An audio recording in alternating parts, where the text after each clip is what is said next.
Bom, boa noite, pessoal. Queria muito primeiro estar agradecendo o convite por estar aqui e pelo Jorge ter topado pela sua presença. Muito obrigada, Jorge. Vamos Eu começar agradeço. pelo básico. O que são redes e infraestrutura de redes? A gente pode dizer que rede de computadores, em uma linha, basicamente são dois equipamentos, dois computadores, por exemplo, conectados entre si, promovendo alguma troca de comunicação e informação. Tá? E aí, um exemplo legal para a gente dar, muito tempo atrás, era comum utilizar cabo crossover para fazer conexão entre dois computadores. Tá? Então, bastava dois computadores ter duas placas de rede, você utilizava um cabo crossover, se duvidar, muita gente ainda faz isso. E aí você configura o IP, cada uma das máquinas, você já tem uma rede ali. Fica uma merda? Fica uma merda, mas assim, não é melhor, não é tão elegante, né? Muita gente, inclusive, utilizava desse artifício para poder compartilhar a internet, né? Só tinha disponível um cabo que vinha da operadora, tinha um computador que utilizava duas placas de rede, uma placa de rede conectava ao link, e na outra utilizava esse cabo crossover para compartilhar a internet com um segundo computador na casa, por exemplo. Entendeu? Uhum. Isso já é o suficiente para a gente ter dois computadores e um cabo crossover, já é o suficiente para a gente estabelecer uma rede. Agora, quando a gente fala de infraestrutura de redes, o conceito já é um pouco mais amplo, né? A gente já envolve alguns outros equipamentos. Então, a gente envolve switch, a gente envolve roteador, access point, tá? Então, é um conceito um pouco mais amplo que garante, inclusive, essa comunicação. Seguindo essa linha de raciocínio, então, tem como falar para a gente quais são os principais tipos de rede, pensando no dia a dia, no ambiente, quais são as mais encontradas hoje? São muitos os tipos de rede, mas o que a gente vai ouvir mais, assim, identificar facilmente, principalmente no ambiente doméstico e no ambiente corporativo, são as redes do tipo LAN, as redes de conexão local, as redes WAN, as redes de longa distância. Então, quando a gente olha lá o roteadorzinho, o modem da operadora, você vai conseguir identificar lá a conexão WAN. Sem essa conexão WAN, a gente não Uhum. consegue se conectar com a internet, basicamente, né, com o provedor, não consegue acessar a internet. A gente tem também, no cenário corporativo, tem um conceito de rede chamado VLAN, também é um tipo de rede, então é uma espécie de segmentação de rede, uma rede privada, e através dela você consegue definir recursos e padrões isolados para aquela rede, tá? Como se fosse uma rede física, tá? Só que virtual, dentro de um switch. E aí, ampliando um pouquinho, você tem um outro exemplo bacana também, que é as redes SAN, né? São as redes de armazenamento, são as redes utilizadas para fazer, que são muito utilizadas no contexto de storages, né?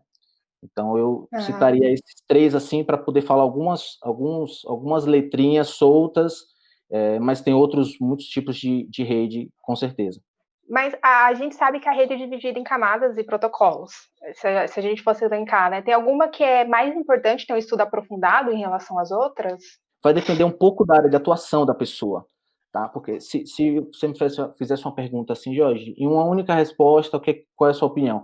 Eu diria que é importantíssimo você estudar fundamentos. Então, você estudar a camada base de comunicação de redes e internet, entendeu? Então, mas assim, se você Uhum. vai atuar como profissional na área de desenvolvimento ou de pentest de aplicação, então tem protocolos específicos que você deve se dedicar mais, talvez, com os protocolos HTTP, os protocolos mais voltados para a aplicação. Se você vai ser um profissional de rede, um engenheiro de redes, um profissional que vai atuar com pentest de rede, um profissional que vai atuar como analista de NOC, então aí você tem que já trabalhar com entender outros conceitos, né? Então você precisa entender as camadas de transporte, você precisa entender de TCP, você precisa entender de IPv4, IPv6, que já não é novidade há muitos anos, entendeu? Se você vai Uhum. atuar com segurança, se você vai ser um administrador de firewall, por exemplo, você tem que entender de PSEC, muito provavelmente, para você poder fazer implementação de VPN, e por aí vai. Mas eu acho que para o profissional de TI hoje em dia, é extremamente importante que ele entenda as bases. Então, acho que, inclusive, o cronograma de hoje vai muito ao encontro disso, sabe? A gente vai falar sobre redes, ainda que de uma maneira um pouco superficial, para que a gente possa engajar as pessoas e trazer uma discussão mais ampla no futuro. A gente vai falar sobre lógica de programação, a gente vai falar sobre sistemas operacionais, então são assuntos extremamente importantes para quem tem o interesse de entrar na área de TI, principalmente na área de segurança e na área de desenvolvimento, né? Quais os principais benefícios de uma rede bem estruturada dentro de um ambiente corporativo? Alguns, né? A gente pode falar de melhor gestão, tá? A gente pode falar de gestão, controle. Na implantação, vai ser muito comum você encontrar um material amplamente vasto aí na internet, que fala sobre implementação de tecnologias, de soluções, só que algo que eu acho que faz muito sentido depois que você tem uma rede muito bem organizada, estruturada, é que isso vai te ajudar muito na resolução de problemas, tá? A gente pode até dizer, não, tem documentação para resolução de problemas, só que cada cenário é um cenário, tá? Então a gente não pode ser tão generalista e achar que o nosso problema vai ser exatamente igual ao problema do coleguinha na empresa dele. Então, se a gente estruturar bem a empresa, a rede, organizar essa rede, isso vai facilitar na hora de fazer o troubleshoot para poder resolver um problema, às vezes, crítico, né? Você está no meio de uma crise e você não tem muito tempo para resolver o problema, ou você tem uma pressão absurda do seu cliente interno ou externo para resolver um problema, então, quanto mais essa rede estiver desorganizada, sem documentação, isso só vai te prejudicar. Então, é muito importante você ter uma rede bem documentada, seguir as boas práticas de configuração dos equipamentos, tá? Não adianta nem ser repetitivo, mas falar de boas práticas de segurança da informação, a aplicação de patches. As pessoas esquecem muito de fazer atualização de firmware de equipamento, um pouco de medo, um pouco de comodidade, então não pode deixar de fazer atualização de firmware de equipamento, tem que acompanhar essas atualizações, tá? Eu acho que o maior benefício é na resolução de problemas. Pensando agora, uma hipótese, eu não quero trabalhar com infraestrutura de jeito nenhum. Todo esse conhecimento sobre infraestrutura de redes, ele é importante, ele agrega alguma coisa para quem quer ser um bom especialista em segurança? Tem relação aí com o que você falou, hein? Sim, total. Acho que sem dúvida. Não só eu, mas acho que a maioria dos profissionais de segurança, os figurões principalmente, aqueles caras que a gente acompanha já há muitos anos, referências no mercado, eles vão sempre falar de base, né? Estuda protocolos de rede, estuda a camada OSI, estuda TCP, estuda, ainda que você não seja um profissional de rede, mas tem uma noção de lógica, tem uma noção de algoritmo, sabe? Mais voltado para o profissional de desenvolvimento, e de sistemas operacionais, obviamente. Você precisa saber como é que as coisas funcionam. A gente está vivendo muito essa cultura do mediatismo, né? Tá tudo muito no YouTube. Isso é até uma crítica, assim. Tem muitos vídeos mostrando como é que são feitas as coisas, né? Às vezes não tem nenhum áudio da pessoa explicando, a pessoa prefere abrir um bloco de notas e sair digitando, ou nem isso, talvez. Então, eu sinto muita falta de quando eu comecei, há uns bons anos atrás, que existiam blogs com documentações muito bem detalhadas, sabe? Com prints, com as mensagens de erro, tudo bonitinho, onde você realmente aprendia. Hoje você assiste um vídeo, a gente não pode negar que é prático, só que assim, a gente não pode se acomodar nisso, sabe? Porque aí a gente executa aquilo naquele momento, numa medida, numa necessidade para resolver um problema, você não sabe o que você fez, entendeu? Você só fez, você só seguiu um script. Então, isso não vai te ajudar na hora de resolver um problema, isso não vai agregar a médio prazo, isso pode ser ótimo no curto prazo, mas a médio e longo prazo isso não vai agregar. Então, é preciso buscar fontes, estudar bases, isso vale para todo profissional de TI, essencialmente para o profissional de segurança da informação que precisa entender desses 3 pilares, tá? E aí uma forma muito legal de você aprender, já dizia o Mercedes, é você escrever, você publicar também. E aí eu convido o pessoal a, tipo, você fez uma implementação, por mais simples que seja, cara, tipo, sobe num post, sabe? Esteja aberto a críticas, isso vai ser muito bom para você, sabe? Para você aprender a escrever, a falar. Eu era um cara completamente travado, apesar de ter muito tempo no mercado, eu odiava exposição, odiava estar nesse momento aqui assim, não era algo que era confortável para mim, mas a gente precisa quebrar essas barreiras, seja na questão do aprendizado, de você demonstrar aquilo que você sabe, você nunca vai saber tudo. Nem queira saber tudo, porque não é um caminho interessante, entendeu? Então, chega aqui, coloca a cara, sabe? Expõe o que você sabe, o que você não sabe, vai atrás de conhecimento, estude, entendeu? Que é muito importante. Eu acho que não vale a pena a gente ficar só nessa questão do imediatismo, procurando tutoriais no YouTube, e executando, e depois ficar sem saber como é que fez. Acho que é meio Uhum. por aí. Aberto a outros métodos também para aprender de Sim, verdade, né? sim, sem dúvida. Então vamos lá. Agora a gente está falando de invasão de hackers maliciosos. Nessas tentativas de acesso, geralmente elas ocorrem de fora para dentro, né? Qual a importância de ter uma rede segura nesses casos?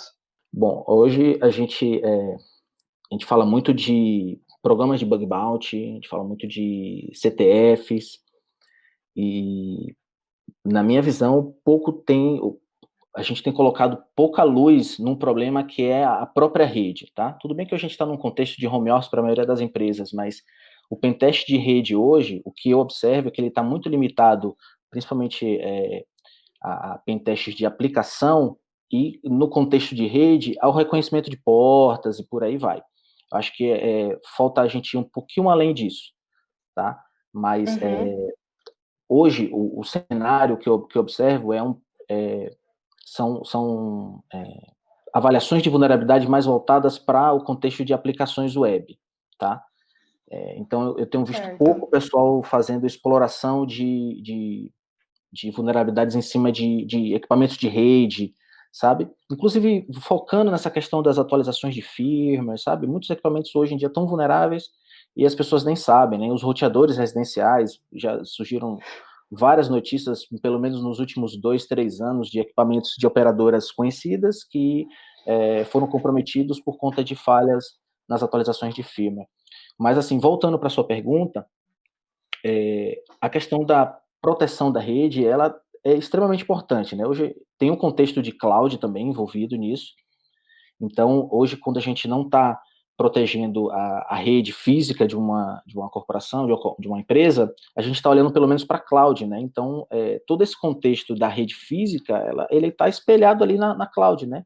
As aplicações, Uhum. a maioria das aplicações hoje estão hospedadas na nuvem. Então, você precisa também se preocupar com a devida proteção, né? As devidas configurações de policies, as configurações de rede, a segmentação de redes, se você não está compartilhando ambientes de produção e homologação, entendeu? Então, redes, ele vai estar sempre ali, vai ser sempre um ponto importante para você se preocupar, um ponto que você deve se preocupar, porque, querendo ou não, é a porta de entrada para tudo, né? Onde você tem protocolos, camadas de comunicação, é a entrada para tudo. Então, é extremamente importante. Ainda pensando nesses riscos que correm, né? Supondo que a pessoa ela tem diversas ferramentas que ajudam a detectar e prevenir uma intrusão. Adianta ter todas essas ferramentas, ter esse aparato se tiver uma falha na rede?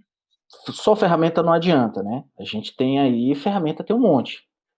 Ferramenta de mercado, de todo valor, todo tipo de método de comercialização, seja como serviço, seja como uma assinatura anual. Só que se você não souber manipular essa ferramenta, ele vai ser só mais um peso de papel ali, entendeu? Aquela famosa máxima, né? Não existe a pessoa que não foi invadida, existe aquela pessoa que não sabe que foi invadida. Então, se você não tem não basta ter a ferramenta, você precisa conhecer como essa ferramenta funciona. Então, muitas vezes a ferramenta ela traz uma facilidade para você identificar incidentes, para poder você fazer uma correção. Só que ficar nesse clique pura e exclusivamente, só utilizando ferramenta, também você acaba se limitando muito intelectualmente, sabe?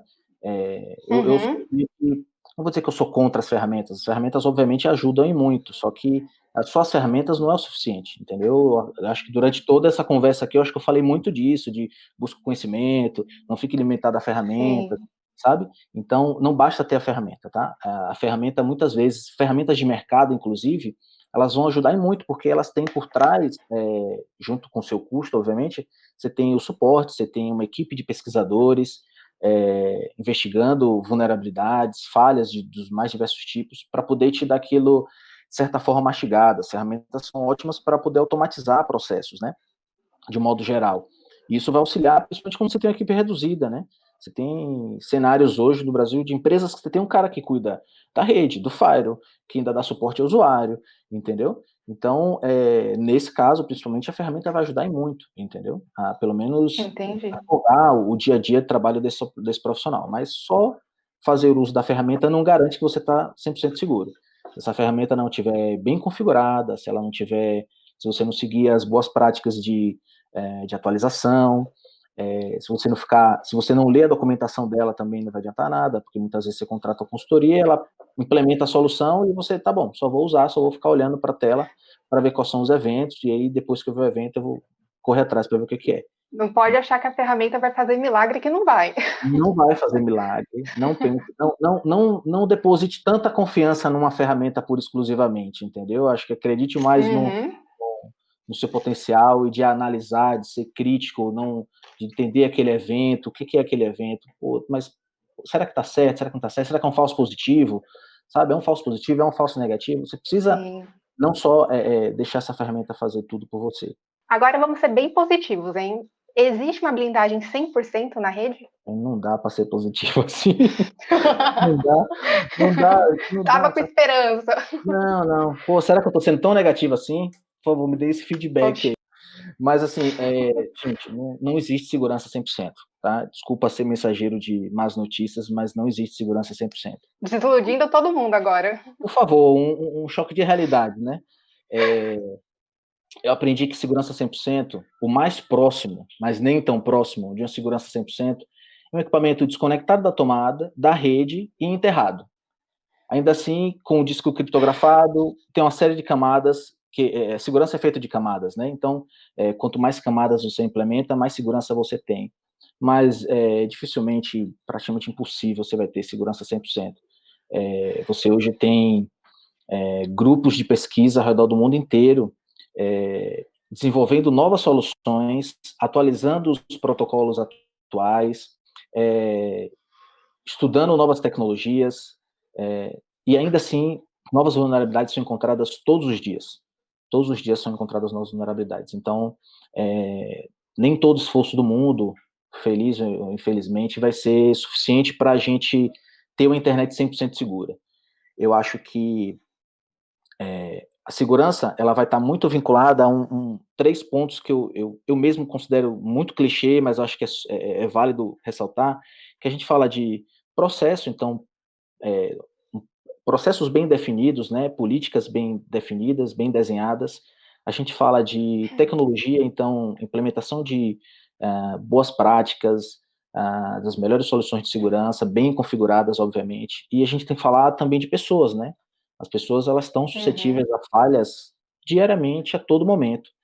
Não vai adiantar você ter processos bem estabelecidos, bem desenhados, monitorados, não vai adiantar você ter a tecnologia da NASA, e você ter uma vulnerabilidade humana, né? Então, se você não tiver conscientização na ponta, cara, não vai adiantar, entendeu? Não vai adiantar. Você vai ter sempre. Agora, nesse contexto de home office, a gente tem um cenário aí bem complicado, porque eu ouvi de pessoas, de alguns profissionais, que empresas no começo da pandemia estavam pedindo para os profissionais pegar o equipamento da mesa do escritório, pedir um Uber e levar para casa.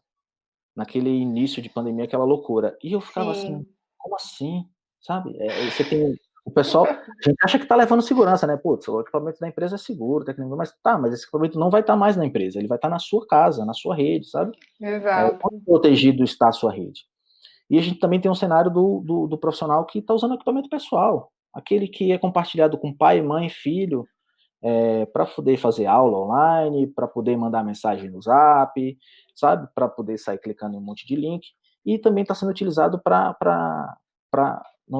como um ambiente corporativo, né, virtual, nesse contexto. Então, assim, além dessa questão das tecnologias e dos processos, se a gente não tiver uma conscientização, não vai adiantar muita coisa, não vai adiantar muito. A gente precisa conscientizar as pessoas da importância da segurança da informação, levar esse conhecimento, essa importância da segurança da informação, colocar luz no problema. Acho que esses vazamentos têm feito um pouco isso, né? essas reportagens falando dos últimos incidentes de segurança, para mostrar para as pessoas, olha, isso aí existe mesmo, isso aí não é limitação do mercado de TI, não, isso pode acontecer com qualquer pessoa, entendeu? Assim, não é lenda, tá todo mundo sujeito. Tá? Completamente, completamente. Pensando na galerinha que está entrando na área agora, né? Quais são as áreas de atuação para quem trabalha no segmento de redes e como que está o mercado de trabalho atualmente para quem tem o conhecimento sobre redes e quer trabalhar com segurança, fazendo pentest, gerenciamento de rede, como que tá? O que eu tenho visto é que o mercado está muito aquecido, muito aquecido. E aí, assim, a gente está no contexto de pandemia, onde agora qualquer lugar é lugar. Então, as empresas estão contratando os profissionais em qualquer região do país para fazer uma empresa de São Paulo, contrata profissionais de qualquer região do país. Então, aumentou a competição, aumentou a competitividade, né, em busca desses profissionais. A gente tem hoje uma sede muito grande, inclusive, das empresas de fora, que é um capítulo à parte, né, que precisa ser discutido, mas as empresas de fora entrando no mercado nacional, resgatando esses profissionais, assediando de certa forma, né, com ofertas em dólares, pagamento de salário em dólar, etc. E assim, para o profissional de redes, tem um mercado muito amplo, né? A gente tem os profissionais que atuam pura e simplesmente com suporte, um mercado de atuação, inclusive, que é meio mescla um pouco a área de redes com a área de segurança, a atuação de profissionais no segmento de NOC e SOC, tá? Que são as áreas de monitoramento, né, das empresas, consultorias tem muito isso. E para o profissional de segurança da informação, acho que é a mesma coisa, sabe? O mercado está muito aquecido. Então, para o mercado de pen test, eu ainda vejo pouca a atuação desses profissionais em pen testes voltados para a rede, tá? São atuações muitas vezes pontuais nas sedes das empresas, agora com a frequência muito menor, né? Então, eu diria que não é uma regra, mas pelo menos a cada 2 vezes a cada ano, as empresas tendem a fazer pen testes de rede, explorar vulnerabilidades, principalmente em Wi-Fi, em redes internas, mas hoje eu tenho visto cada vez menos, tá? Então, realmente, para o mercado de segurança, o que eu tenho mais visto é os pentests baseados em aplicações web. E isso a gente vê em programas de bug bounty, em CTFs, a gente vê muito isso, a exploração de vulnerabilidades em cima de aplicações. E finalizando, um conselho, hein? O que você indica para quem planeja entrar na área de segurança e quer começar o estudo por redes? Estude muito, estude base, estude protocolo, estude camadas. Cara, tipo assim, não use atalhos, sabe? Não use atalhos. Eu acho que é super válido a gente se empolgar, acho que é inclusive válido ser curioso, sabe? A gente vai em busca de alguma coisa, coloca para funcionar e fica super feliz que conseguiu colocar a coisa para funcionar, mas não fique satisfeito pura e simplesmente de ter colocado aquela coisa para funcionar, tá? Queira entender como que aquilo funciona, sabe? E assim, nos mínimos detalhes, busque fontes diferentes de informação, não fique limitado a tutoriais em videoaulas do YouTube, principalmente esses que não tem nenhuma explicação, sabe, do que está acontecendo, às vezes é só os cliques de como fazer uma determinada ação, mas assim, estude bases, que é extremamente importante. Sem a base, você não, você vai ser com perdão da palavra, mas vai ser um profissional mediano, para não utilizar outra palavra, né? Então, estude fundamentos, que é extremamente importante. Perfeito. Jorge, muito obrigada pelos esclarecimentos, pela sua presença. Foi muito útil, eu tenho certeza, para todo mundo daqui. Obrigadão.